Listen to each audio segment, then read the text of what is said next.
I was just sitting about waiting for the arrival of my medium to leave past and to let me have the body for a few minutes. And trust when I say this, I don't possess the body. It's too small anyway. I couldn't fit in there if I wanted to.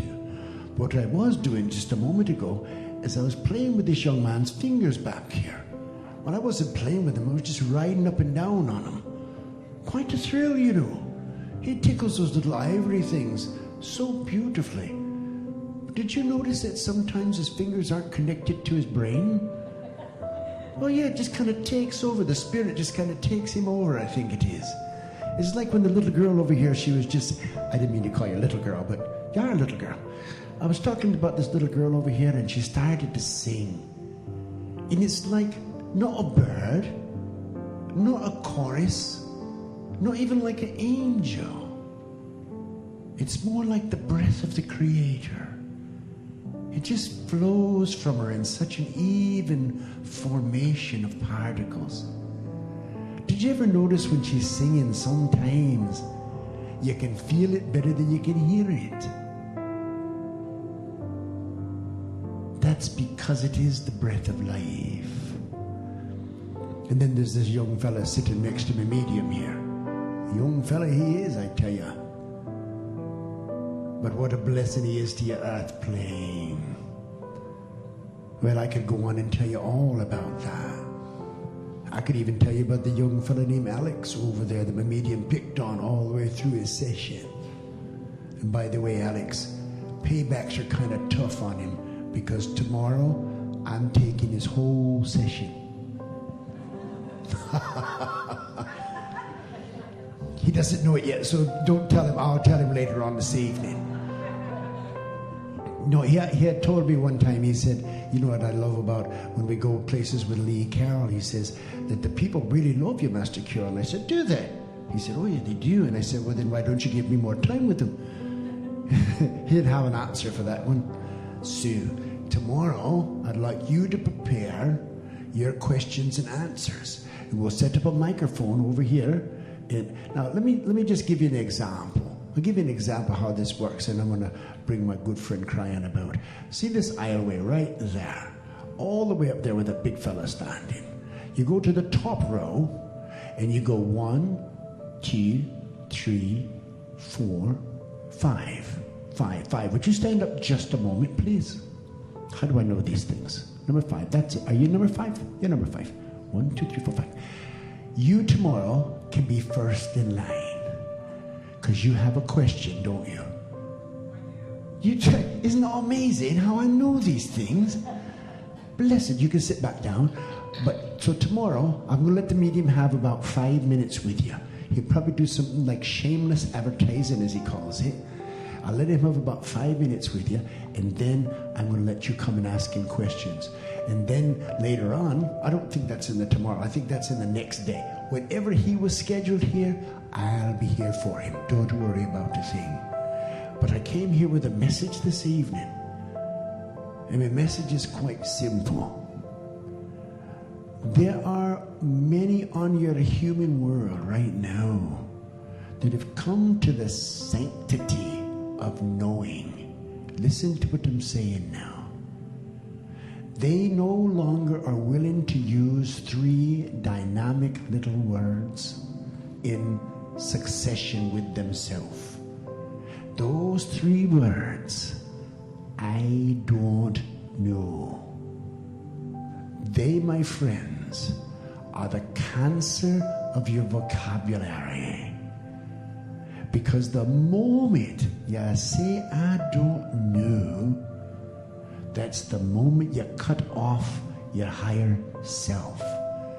Now, did you know you got a higher self for starters? Of course you did. You're all spiritualistic people. What does the higher self have to do with the I don't know? Nothing. In fact, it looks forward to you saying, I don't know.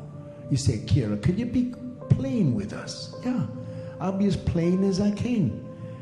Your higher self has got its own journey, my friends. It's got its own learning, its own evolution. It's evolving constantly. So when you say, I don't know, it's free to carry on with its journey. But you see, if you don't say it, when someone says, how much water does this ship replace? If you say, I don't know, you'd be telling the truth, right? But what if you said something else? What if you said, you know what, that's a grand question. If it's that important to you, I'm going to help you find the answer. As long as you don't say, I don't know. What if someone says to you, let me ask you this. And by the way, just because the medium's eyes are closed doesn't mean mine are. Let me ask you this. How do you think I counted to 5 to find the one I was looking for? I want you to do me a grand service. First of all, I want you all. Now, I was going to tell you close your eyes, but you're all friends. I want you all to tell me how many in this audience would like to become a channel or a better channel than they've already become. Please raise up your hands. Take a look around you, my friends. You see it? It's spreading like wildfire. It is. It's the knowingness that you should be channeling. But why, for God's sakes, don't you start on something easier? Why not channel your higher self? The next time somebody asks you a question like, do angels ever fight with each other?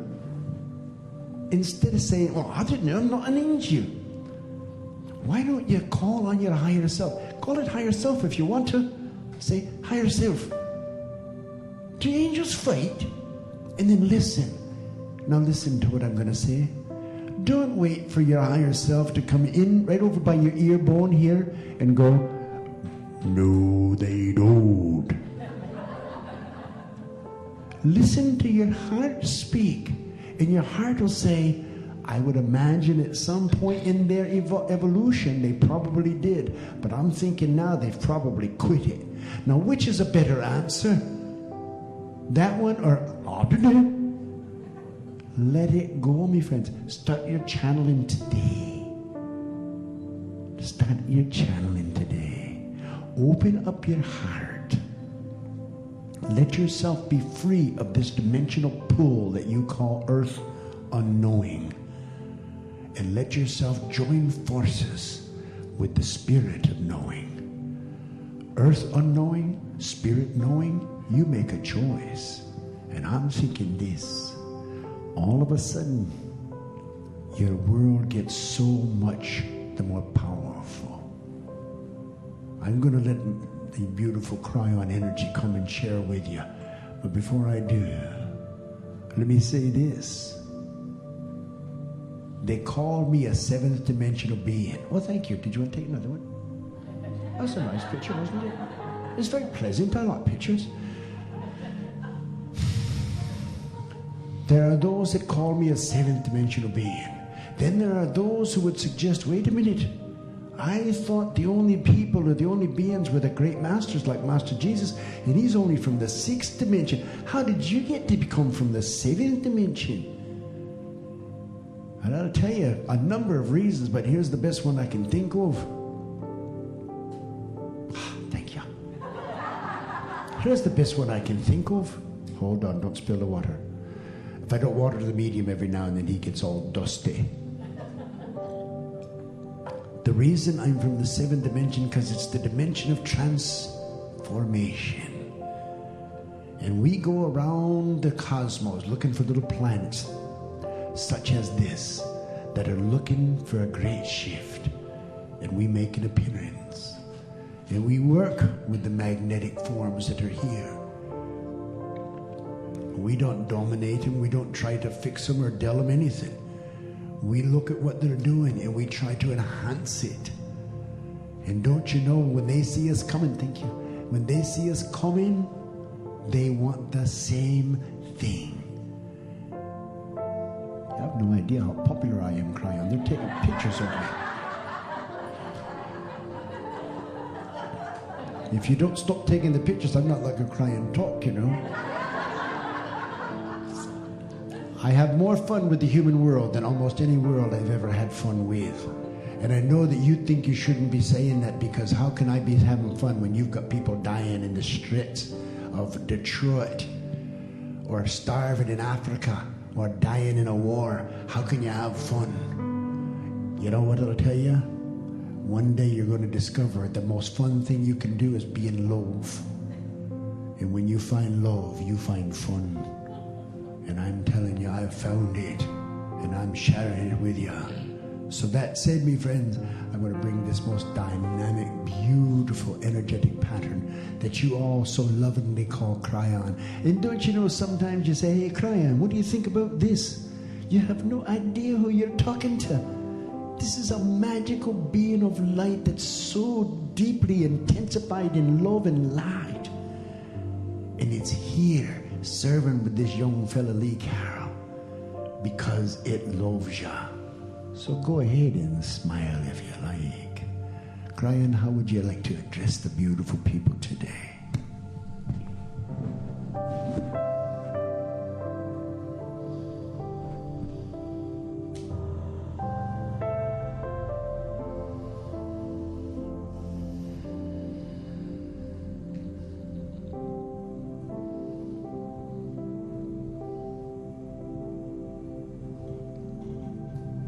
Greetings, dear ones. I am Kryon of Magnetic Service. Thank you, Party Master.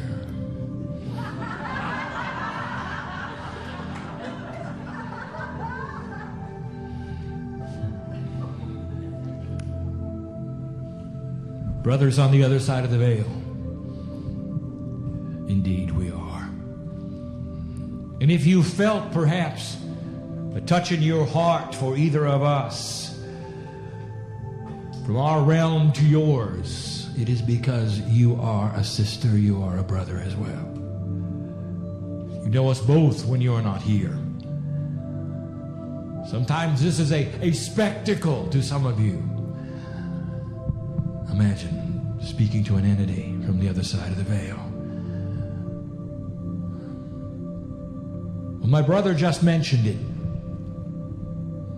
The one that I ally with just mentioned it. And he said he has so much fun when he comes here for the human being. And I have mentioned it for 18 years, perhaps not in the same way. You wonder who comes to see whom. You want to know who's standing in line. We are. We don't get to talk to you that often, you know. We're the ones standing and waiting and tapping our toes, and we say to one another, will they get on with it? When can we come in again? We have to wait a week. We have to wait a month. We have to wait a day. That's how much we love you. That's how much, use the word emotion, we have for you. The love of God is strong. You cannot be joyful and not have a party. A party in your heart, a party in your soul. There are those who say the ones who are the most spiritual, they're the ones that are the most serious of all, and that we challenge you to find the joy in that. Look for a laughing monk. That's the one who has the love of God in his heart. That's what it does to you. So we wish to give you a number of points today. We'll give you 2 right now, 2 in a moment. About belief in general. The question has been asked not by one, but of several among you. And the question is this: how can I get beyond the brick wall of my belief? What is it that I have to do to accept these things that you are speaking of? Oh, I love to hear them, but when you're gone, they're gone. I cannot get past my own 3-dimensional box. What can I do? And the first thing I would like to tell you is this: there is an apparatus. This is point one. A system, if you wish, an engine within your cellular structure called DNA. The next time you meet, I have asked my partner to go through the 12 interdimensional layers of DNA that I have given him, to reveal their Hebrew names, their English equivalents, their meanings, what they do, what they're for. And one of them, part of the God layer group of the last three, is layer 10. And we're going to call it the belief layer. Inside each human being, there is chemistry that is interdimensional, if you wish, an attribute so strong that we call it the belief layer. Can you celebrate the fact that within your body there is something ready to help you to get beyond the obvious, waiting for you to talk to your cellular structure, waiting for you to say, I want to believe, but I cannot. Help me to do this. What is it I need to do? Tell me what it is I need to know. There is activation within your own chemistry that will assist you with something called faith. It has been noticed, even by your scientists. They have a name for it. They call it the God gene. Indeed, they've noticed it. That's why 85% of the Earth's population believes in the afterlife. That's more than a consensus. That's a majority, because it's intuitive. So the first step to get beyond the 3D box of unbelief is to go inside and speak to yourselves and say, I wish to enhance the process. Help me to do what is next. Help me to get past the obvious 3 dimensions I'm in. And that leads me to point 2. I hope I can explain this. My partner, listen carefully. It is so difficult when you speak of interdimensional things. Restructure your perception. I'm going to give you an example. There are those of you who say, if my reality is based in 3D, I'm in a 3D box, how can I possibly think about things I cannot see? I'm going to give you an example. There are those who say, it is impossible, I cannot get beyond what I know. And I'm going to say, oh, yes, you can. There are those who say, I don't want to go beyond 3D. Put it in my box and I'll believe it. But if it's outside my box, I'm sorry, but I can't go with you. So I'll give you an example, and I'm going to ask you, what are you going to do with it? I want to tell a story briefly. I'm going to take you to the Aegean Sea, and I'm going to introduce you to a sailor in 1512. This is a real story. For there really was a sailor in 1512. He represents one of the Akash here with you. It's the last year of his life. He does not know that. And if he did, he wouldn't mind. For he loves the sea. He goes to and fro on the sea, and he has all his life. And many other lifetimes he has. He's been a sailor 11 times so far. It's what he does. It's in his DNA. It's in his Akash, and he is pleased. He knows he'll die at sea. He has done it many times before, and that is all right, for he loves the ocean. When it's his time, it's his time. And he's in a storm. And he'll do fine. But he is concerned because he has lost the ability to navigate with the clouds covering, with the fog closing in, with the rain beating upon his craft. He has a full load of fish. He wants to go back to the harbor, and he's having a tough time knowing which direction to go. Normally, he would just fold the sails and wait until it passed. he's about to do that when suddenly a vision happens. Now, this is just the story. This is just metaphoric. He didn't really have a vision, but I'm making one now, because you've got to go there with me and decide what you would do. He wants so bad to find land, to get out of this storm. He doesn't know how bad it's going to get. He fears for his life. I wish I could sail out of this squall. And here in this vision appears someone from 2006. It could be one of you. Let's say it is. And you're there with them and you say, "Oh, Mr. Master Fisherman, I'm here to give you help. I am from the future. We have wonderful things. And in my hand I have two things I'm going to give you. The first one is called radar. Look at this little screen here. Oh, look at that. The map shows where the land masses are. Here's another one. It's called Global Positioning System. Shows you where you are right on the earth. All you have to do is look at this tiny little dot.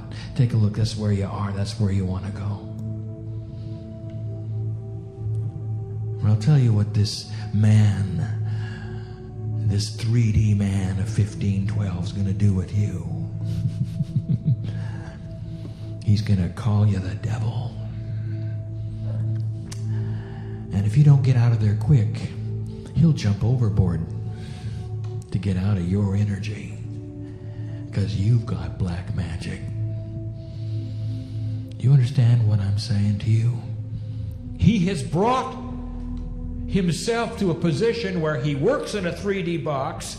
You are giving him what? Interdimensionality? No. You're giving him 3D things in your age. He will reject.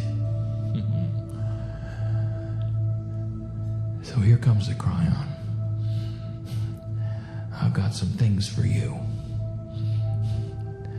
And they're out of the purview of your best imaginations.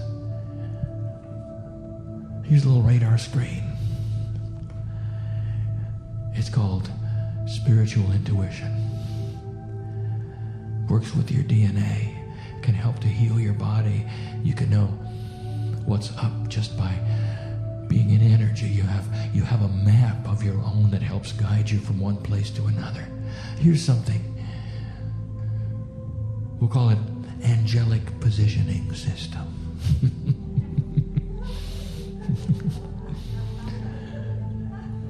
Helps you to know from one moment to another why you should be in love with yourself, why it's appropriate and well with your soul. It's your higher self, and it wants to come to you, and I'll tell you, it's real. Oh, it's interdimensional. But indeed, it is in the box, is it not? If you choose to take it and place it there. Difficult it is to explain these things to you, except to say that you don't have to stretch too far to go into another age and pick up the jewels that we are offering of the future. I have two more things to tell you regarding this. I'm waiting on one of them. I'll tell you why. I'm about ready to pass it back to Master Kryon. Now, Master Kryon is here, and he has been waiting. Now, his medium is asleep, and his medium has not heard any of these things. When Master Kryon is finished, the next time his medium will come back, and that is when I wish to do something that his medium will also hear. Master Kryon.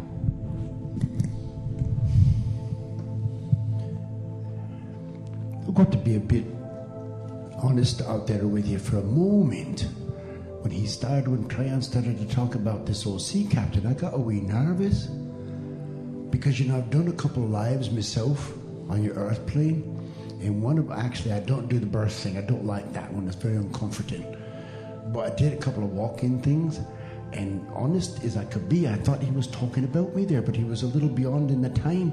because it was back in the early 1400s, and I think, maybe he just got the date wrong.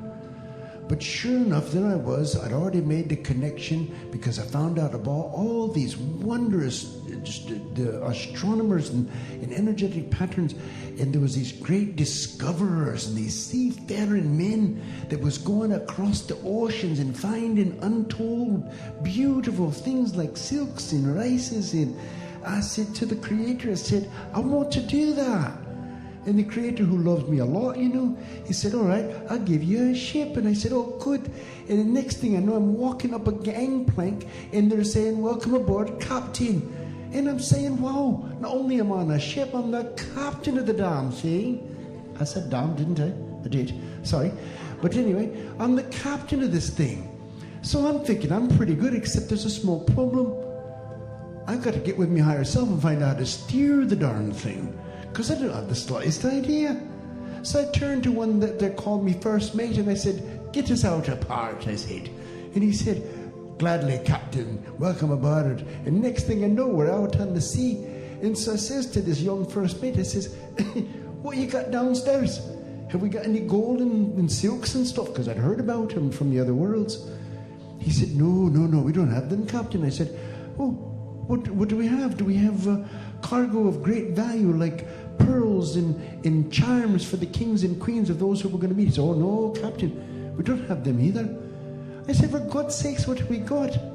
He said, we've got men down there. And I said, well, what have we got them down there for? I said, we'll go take a look at them. So I walked down, and there, sure enough, the whole ship's belly was filled up with men in chains. And they was rowing the boat in chains, mind you. So I looked at me first mate and I said, what in God the snake is this? And they said, they're slaves. I said, geez, I got my first ship and I'm a slaver. How bad is that? I didn't come here to do that. But the God, this Creator that Kryon's talking about, it's got this most beautiful energetic pattern about it. It will let us do anything. It will let you be a soul of any age that you want to be.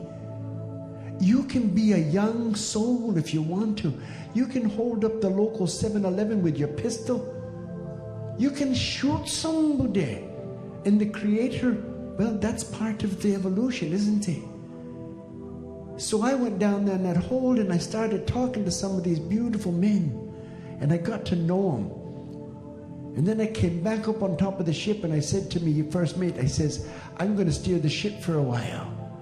And of course, I'm the captain. I can't say nothing, right?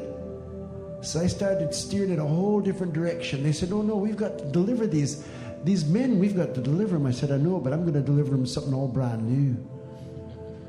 And so I turned the boat in a great big old turn and I took them back to where they came from. And I put them out on the shores and I cut off their chains. And I talked to a few of them. And they told me who they were and what they were going to do someday. And I said, oh, isn't that beautiful?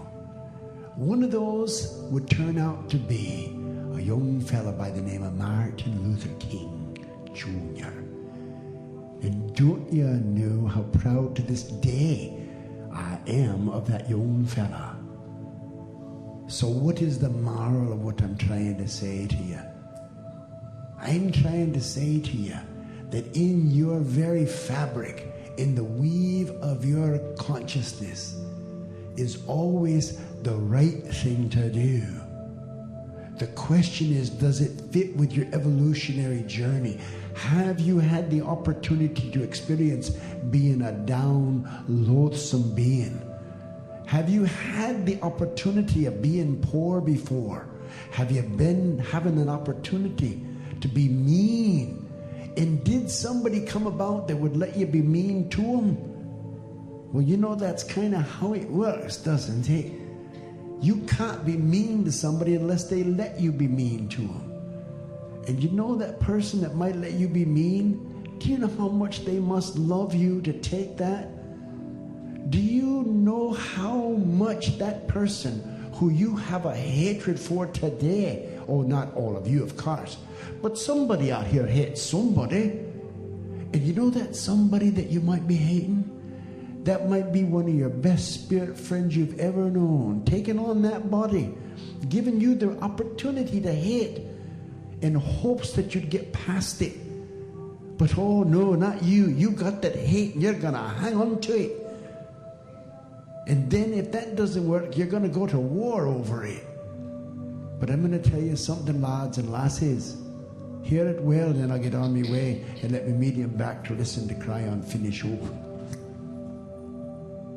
Before you look at somebody dirty ragged out there on the beach next week, or before you're walking down the city block of New York and you see that person all homeless and out of money, just remember that might only be a vision for you, because you might never see it again. But that was a true being of God. And you know that person in your family that you haven't spoke to? What if that person has given you a gift that you'll never be able to repay? Martin Luther King Jr. said that day, standing on the shores of a place called Africa. He said, Master Kryon, one day I'm going to make a change in the world. I don't know what it is yet, but he said there's too much hatred going on. And I said, you know what, laddie? When you do, I'll send my medium and he'll work with you. And today, my medium is doing the journey. Let go of your hates, my friend. Find your loves. Find your heart and be in love again. Love everything and everybody.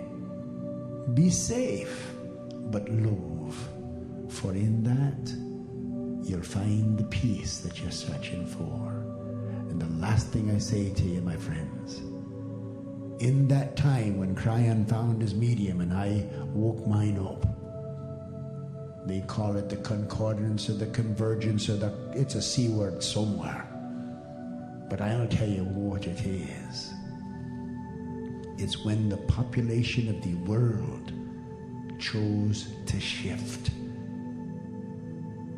And they'll never be able to shift back. So just like this little medium over here said earlier on today, when Mr. Gorbachev turned around the whole of Russia because he didn't want to fight anymore. You weren't prepared for it. Your governments weren't prepared for it. And they're sure as the dick is not prepared for what's going to happen when you, what we call we the people, just simply say, no more. When the mothers of the world say to their sons, put the gun down, and they will. When the mothers of the world say to their husbands, put your fist in your pocket, he will. Because you see, everybody wants to live. Everybody wants to remember being in love. And with that, my friends, I'll be taking a leave and return my medium. God bless and mahalo.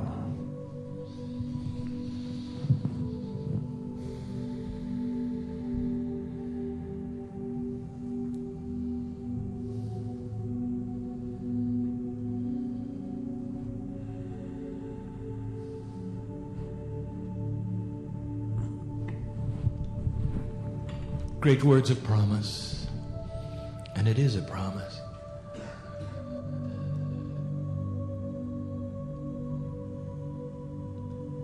I have waited now for Master Kryon to come back to where I am and return his medium, his consciousness, and his medium now can hear Kryon. And I've waited for this moment to reveal to you something that he knows very well as Fred. He doesn't talk about it a lot. His epiphany, his transformation just recently. For even with my partner first met him, and then years later he was not Kahu then, and he is now. And you might say, well, what made the difference between then and now? And why would he take the name? What does it mean? And where did it come from? And I will tell you from this side of the veil what we see in the interdimensional parts of his sacredness, that there has been a shift even with him in the last 2 years. He claimed his lineage fully and completely so you could hear it fully and completely. Without being ashamed, he took on the name of Master Spiritual Teacher and inserted the Kahu before his earthly name. He is now so much Kahu that the Fred is beginning to diminish. And you might say, where did Kahu come from? And I'll tell you, my friends, and he knows this. For it is the part of a name in Lemuria, which means the same thing. We spoke of this before, 2 years ago, in that Lemurian place called Shasta. And we told you that a portion of his name, which he uses now, a nickname that he uses now, was one that they used to sing. Lemurians did that. One of the differences between you and them, a big one, they always sang each other's names in ceremony. Oh, the Lemurian weddings were beautiful. You should have heard these. The husband starts by kneeling and singing his wife's name at the top of his voice. Sings it, all of it. Sometimes it can last a minute and a half. It's a long name. Their names were like choruses in the wind. Beautiful. He stands and his wife then sings to him his name. Together for the joining process, they sing another name. A name they have agreed, which will be the name of the wedding energy. And it has a separate name, a third name. Beautiful it is. Kahu is shorthand for a much longer name that sings.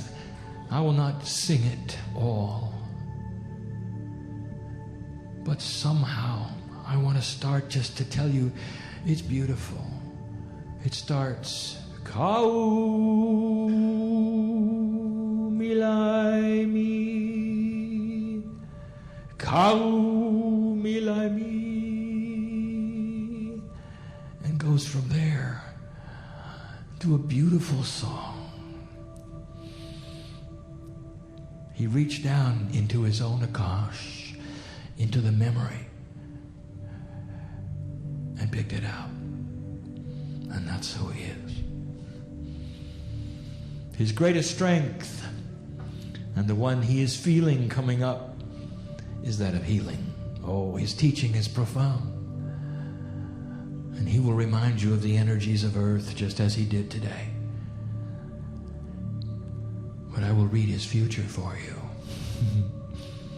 For it is filled with Kau, the healer master. And there will be many who will come to him just for the healing that he has. And he will reach down in his Akash and bring that forward too. Let me tell you about Lemurians. They had a perceptual dimension. It is in DNA layers 7 and 8. This will be given in the next meeting. 7 and 8 together is the Lemurian connection layers.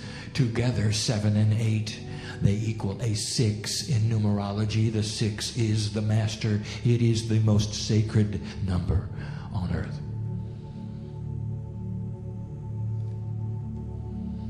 And the medium of Master Kryon, who is Ka, who gave you the information today, it is absolutely so. Look at the numerology. Look at the 6. It is communication.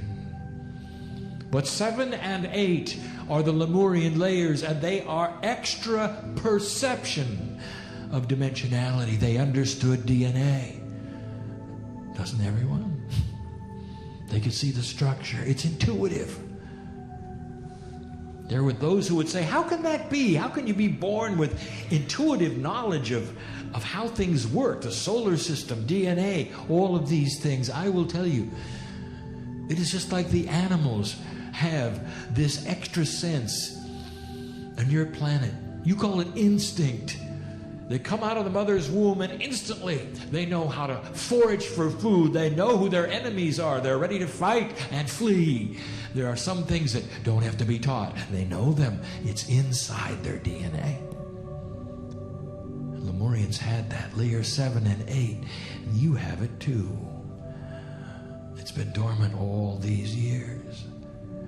So we told you that layer 10 was the belief layer. This helps you to get going. That there's a structure that is sacred that enhances it so you will not be left on the doorstep asking for help. But there is something within you which will enhance for you the belief in unseen things, future things, like I just told you. I have those who say, I still don't get it.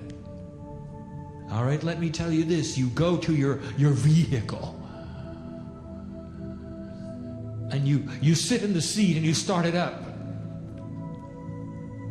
and you drive away. And I'm going to ask you, how in the world can you do that without a manual? Don't you have to understand the inner workings of the automatic transmission? What about the internal combustion engine? And you're saying, well, no, we don't have to know those things, you see, because all we have to do is get in and go. Oh, really? Why don't you get into the vehicle of God and get in and go? Do you have to have the Ascension Manual? Really? Really? If I show you where the steering wheel is and the accelerator, are you okay not to have all of the parts listed? I'll show you where the steering wheel and the accelerator is. It's in that heart called human. That's where the shift's happening. Do you dare do it? Do you dare say in your moments that are quiet, dear God, tell me what it is I need to know. I'm gripping the steering wheel. I've got the accelerator. Let's do it. Do you dare do that? Because I'm going to tell you, that's the vehicle of God. That's part of your own sacredness. That's layer 12, by the way. It's all there. You want to get out of your 3D box? It's not that hard. And you don't have to understand. You don't have to have the manual. And the final step is implement the invisible. When you find out what works, do it. And then there'll be those who say, I still don't understand. I can't get into these concepts. Well, let me ask you this. Do you have the concept of love? Find me the manual for that one. And you've got it, don't you? Love is so powerful between human beings that when they fall in love, they go temporarily insane. Where's the manual for that? How do you put that in your 3D box? You don't, do you? But you believe it because you've implemented the invisible. Can you love someone in this room? Perhaps the one next to you. Perhaps not. Can you love someone in the room? And when you do you know that there's an energy that pours out of you that is palatable to spirit, that you can see in the interdimensional plane? Did you know that? It's in the vehicle of God and you're using it. And it's interdimensional and you can feel it inside your body. You call it your heart. It's part of the activation of every cell in your body when you're in love.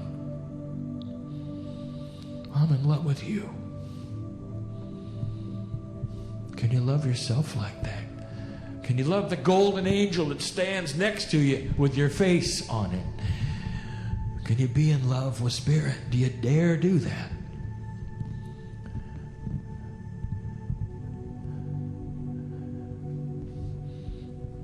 We didn't call this a healing meeting, you know.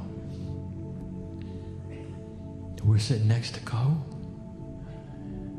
and he knows what to do right now, because there's one of you here that needs a healing before you leave this vehicle. Now we're going to start now pouring the love to you. Your biology's in trouble and you know it.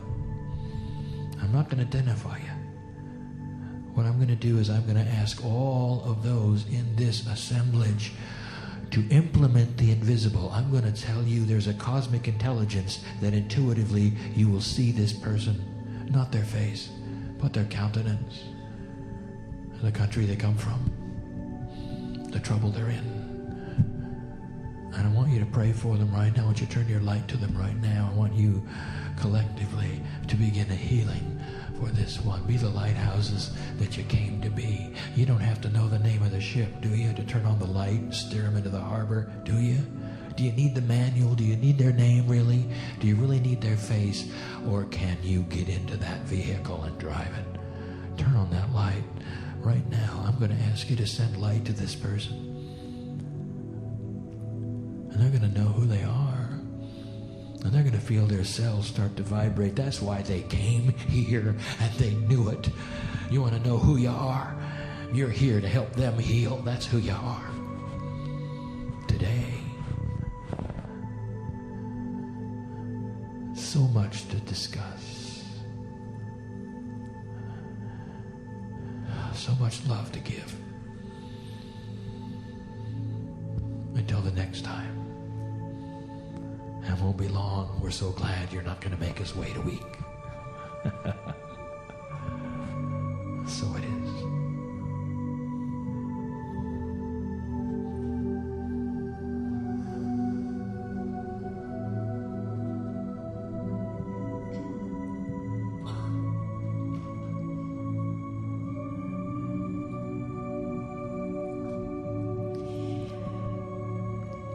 So as you're sending that healing out to that being, also, let's send healing out to the ship.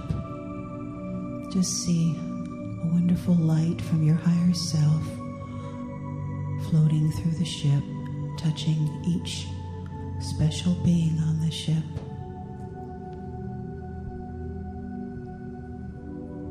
And let's bring harmony and love to all, everywhere on this ship, knowing that it'll go out from there to the oceans, spreading to the planet. See the planet glowing in golden light.